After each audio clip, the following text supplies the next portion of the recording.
here's something I hate that the business people have done.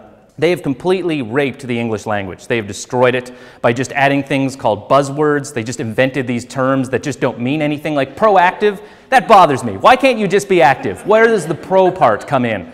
Synergy, there's another one that bothers me. You hear that all the time, like, you know, your department could use some more synergy. Well, I'll be sure to pick some of that up when it fucking exists, but it doesn't. It's not a thing. I can't go and get not a thing. I have noticed some things since I've gone professional as a comic, namely that I've watched Dirty Dancing 5 times and I've seen 3 Ryan Gosling films. That's right, I've gone professionally single. Yeah. Were Hansel and Gretel poor or just near the breadline? It's very hard to combine a fairy tale with modern socio-economic terms.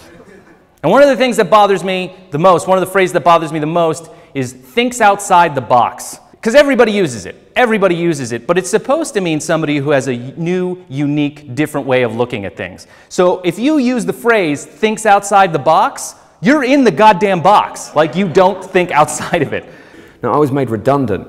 So I ended up having to sign on for a bit, right? And I went down to the job centre to see the careers advisor they send you to when you first sign on, and he asked me about my qualifications, and I told him that I had a degree in creative writing, which I do, right? And he looked at me like I was crazy for even being there and went, why don't you just write a book? Because it's that simple, isn't it? This is the level of quality that we're dealing with in that institution. They could sum up what they wanted to say so much easier just by using regular words, but they try to add these words just so that they can feel like they're saying something important. One time I saw a guy on his mobile phone and, you know, he's talking really loud and he was just like, you know, every time you implement change into a system, it's automatically met with adversity. So what you want to do is you want to troubleshoot, and like, do women actually fuck you?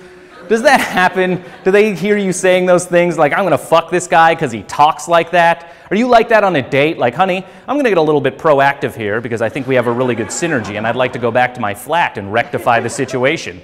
Like, what do you think she's thinking? Like, oh, this guy really thinks outside the box. No, she's thinking this weirdo is never getting near my box. He's gross and disgusting.